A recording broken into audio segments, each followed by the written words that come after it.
folks out there for your patience. And, you know, that's one thing about social media and the internet and technology.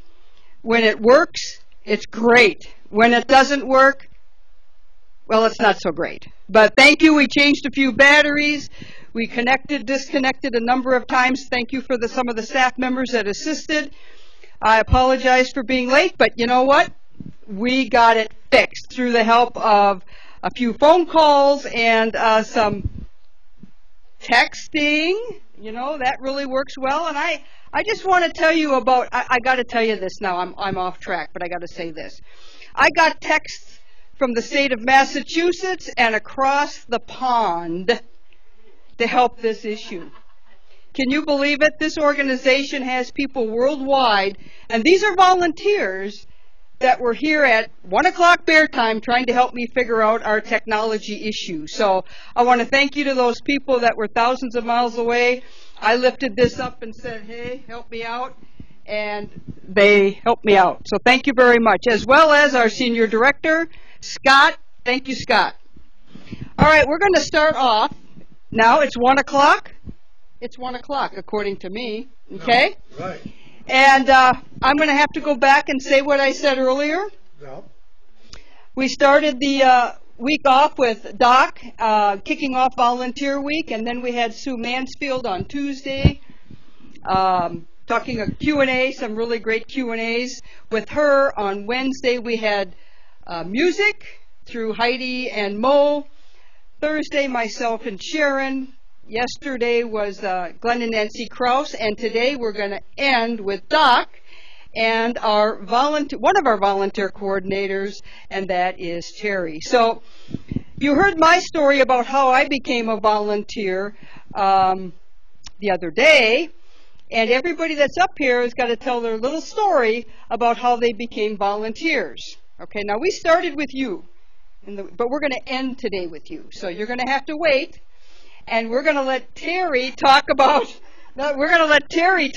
how she became a volunteer and what she's doing today. And then, Doc, we're going to give you time to think about a story or two that you might have about your experience. And you've got a lot of experiences, so we saved the best for last. No. So, yeah. I'm not better than Terry. Well, she's a volunteer, so. Volunteer. Yes. All right, Terry, let us know how you became a volunteer. All right, I will say that in a minute, but first let me mention, Judy said one of the volunteer coordinators, and the other volunteer coordinator is Myra Fournier, who is out in the Boston area, and you may have received an email from volunteer coordinator at bear.org, or 2 or 100. But that's at the bottom when it says our names. We're co-coordinators, and the reason that we do co-coordinators is because over the years the volunteer program has grown so much that it's just too much for one person. We also have a whole team of people who are part of the volunteer team.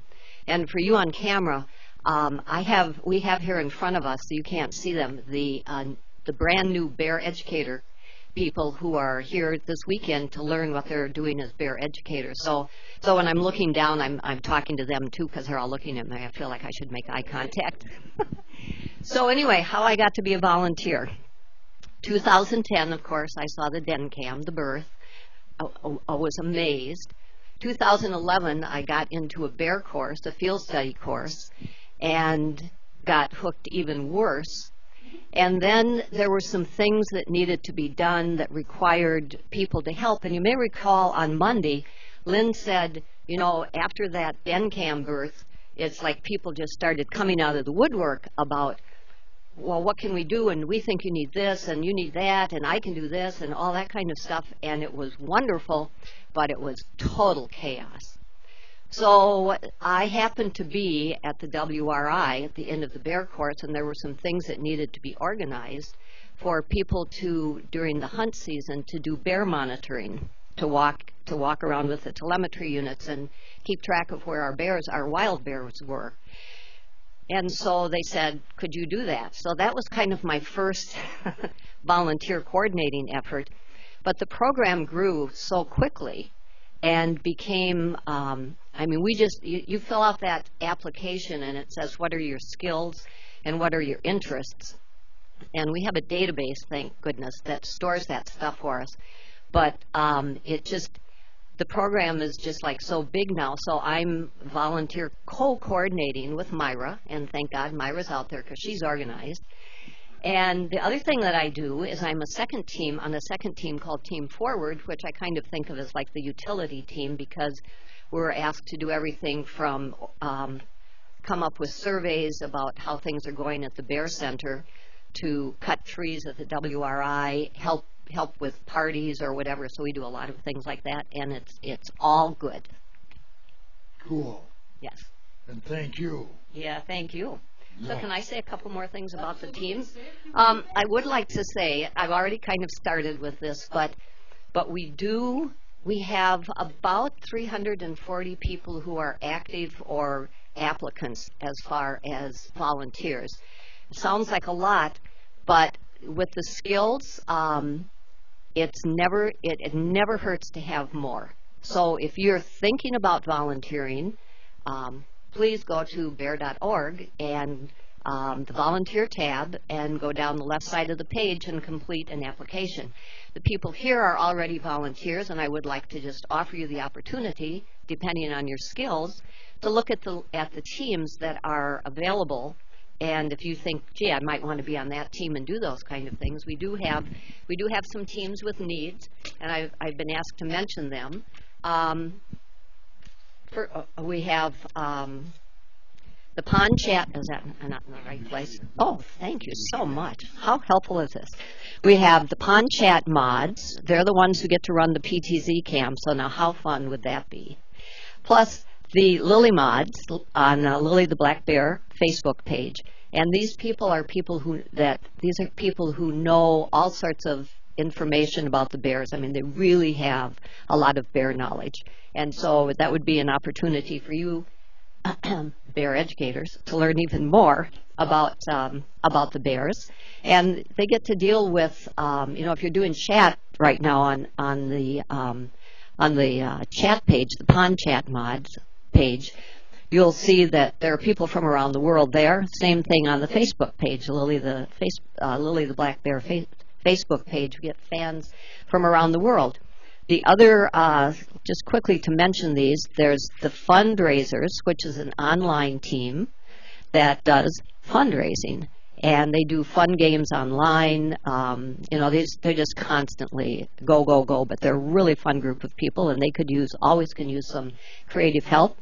Bear Facts and Fun are also looking for some people. And again, that's to help with educating the fans and coming up with fun stuff. So they do welcome. The Bear Facts and Fun people do welcome to people. They do education. And they do fundraising. They do games. And we're looking for a grant writer. So that's the other one. Now, if you don't have to write all this down. I'll tell you where you can find it. Here you pick up your laptop or your computer and you go to bear.org. And when you come to bear.org, you'll come to the web page for the North American Bear Center. And you'll see at the top of the page, there's all of those tabs. Starts with home on the left, the last tab on the right, or maybe the first tab on the right, depending on which country you're from, is the volunteer tab. So you go to the volunteer tab and you'll hit Volunteer Central. So those of you who didn't know where Volunteer Central was for that little contest, I know you can't see this, but it makes me feel good to lift it up here. The Volunteer Central is there. And you'll see an option for the main volunteer page and open volunteer positions and a bunch of other stuff about the volunteer program. Just scroll down a little bit and you'll see volunteer opportunities for the different teams, a little description of what the job is, including how many of your hours a week it will take. And then if you go on farther down from that, we have all of the project teams listed on there, so you can look at it and you can say, oh, I might like to do the Speakers Bureau. And if you're doing bear educator stuff, you'll really know a lot of stuff already to be a Speakers Bureau member. So I'm advocating for the page, the web page for the volunteer people. So the teams, we have several opportunities for the teams. We have some on-site people. Bear educators are on-site volunteer teams. Thank you for holding this for me. They're on-site, meaning they come here to the Bear Center and they do whatever bear educators do. There are some things that come up, like Here Comes the Bears. But there are some things that come up, like last year they cleaned the pond, which when we're done with this program, you can go to the PTZ camera that's outside and you can see that. There are projects that are like just a one-shot kind of thing, which can require anything from sewing to the people that transported holly to us. That was like a one-shot volunteer activity. There are other teams that run all year long, that like the Bear Facts and Fun and those kind of things. The online teams, the remote teams or virtual teams are doing things all year long. So let's see if I hit everything I wanted to say here. I did. Amazing. All right. So anyway, thank you to all you guys who are volunteers. And if you have an interest, you have some ideas, you can get in touch with Myra and I at volunteercoordinator@bear.org. And thank you so much. And I'm sorry about the closing ceremony. We meant to have fireworks, but it just got too late. So they got us. It's yours. Well, you got to end with the CEO of the North American Bear Center, and I want to introduce, and I know you all know him. I still call him Doc. A lot of people call him Lynn, but Dr. Lynn Rogers, the last word is yours. Whoa. Responsibility. Okay, I can handle it. Don't worry. I can handle it. We like to ask them one question. We do. Ask what? How did you get to be a volunteer? Yeah, I'm a volunteer too, and I think I can claim being the longest term volunteer because I started in 1994. That's when we first met to see if we could create the North American Bear Center. And it's a long story, but eventually on May 5, 2007, we opened, and we've been getting better ever since. And now, with the new addition, we're going to open as soon as we can. There is so much to do to put that place together, because it's big. I mean, it's all the animals, maybe not all, but many of the animals that bears interact with. And there's exhibits to be made for each one, and plus the habitat where this stuff happens, the history of the area. It's actually going to be a work in progress for years to come. That's not all bad, because whenever anybody comes, they'll see how much more we have. It's like constantly refreshing the Bear Center. So, and there's going to be more stuff in the Bear Center itself this year too. So it's the whole thing is a work in progress, and like Terry said, to make this stuff happen, with a big surge in 2010 with the den cams, suddenly people heard of the Bear Center. And like Terry said, people were coming out of the woodwork, seeing needs, spontaneously forming teams, and then sometimes we say that we have 200, 300 volunteers. The real truth is they have us, and that because where would we be without them? We're dependent on the volunteers. And so, and just like when Terry was reading the list of needs for volunteers, we're just hoping that the trend continues, people come out of the woodwork, cover those needs, and things continue to grow. So it's just amazing, and all I can say is thank you. Well, I always say thank you for all you do. So Wait, one other question. Who's your favorite volunteer? Well, you, of course. That's a wrong answer. Oh. Okay. Seriously speaking, it's my wife Donna. Without her, there would not be a Bear Center. I mean, she's not just my favorite for what she did. We've been together for over 35 years, and when things are down, when there's problems, she's the one I can count on to understand and do whatever she can to make things better. So. One of the big volunteer activities for her is flower garden. And Judy Thone says, don't forget the flower garden. Yes. Yep. Every spring, the house gets taken over with hundreds of plants to water. And if she's going to go on a little trip, I know who has to do the watering. And so it's just amazing. I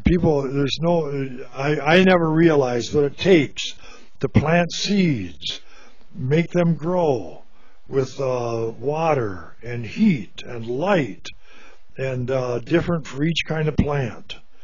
She studied. We got a whole library of books thanks to her, and she makes it happen, and the beauty appears. One other little story about Donna, if I can. Absolutely. When we started, we could find volunteers to do some things, but there's some things that volunteers would not do, and that's cleaning and scrubbing. And so Donna said, I'll take that on. And every night when we closed, she would be here sweeping, scrubbing, whatever was necessary to keep the place looking good, washing the windows, keeping us going. Eventually, we hired somebody to do that, but originally she took it on, and the biggest heroic thing that I say she did was at first the excavating around the building was slanted the wrong way, and when the snow melted, it formed a pool outside the door and was a stream coming in. And we came in here after a warm day, and the floor was covered with up to 6 inches of water. And we were glad we were not open yet. And that was a huge all-night job. And I wore out about 2 a.m. and had to go home and sleep for a little bit. Donna just kept going through the night. And we found, we got a vacuum that would suck water, and it would be bucket after bucket to go down the sink, and it just went on for hours, and the water was coming in. We were trying to block it, and we got that fixed now, re-excavated, but we pray it never happens again. We lost a lot of tile on that venture. So anyway, enough bragging about my wife. Thank you, honey. Well, thank you, Terry and Doc, for the stories. And this is the last broadcast here for the Volunteer Week. And one last thank you from the entire staff here at the North American Bear Center. Together. Thank you for all you do. Thank you very much, and have a great day. Lucky and Holly are out. Lucky and Holly are out. Thank you.